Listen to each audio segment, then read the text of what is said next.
విడవక ప్రార్థించే శక్తి మాకు దయచేసి నువ్వు కూడా తల్లి మమ్మల్ని విడవక మరొక తులసి మగడు చూస్తాడు రాత్రి. డాడీ మంచిగానే వంటలు గిడి చూసి చెప్పు ఇట్లాను అయ్యప్ప.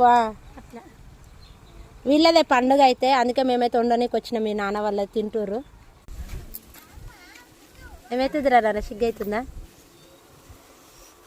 తినరు మరి బాగున్నాయమ్మా.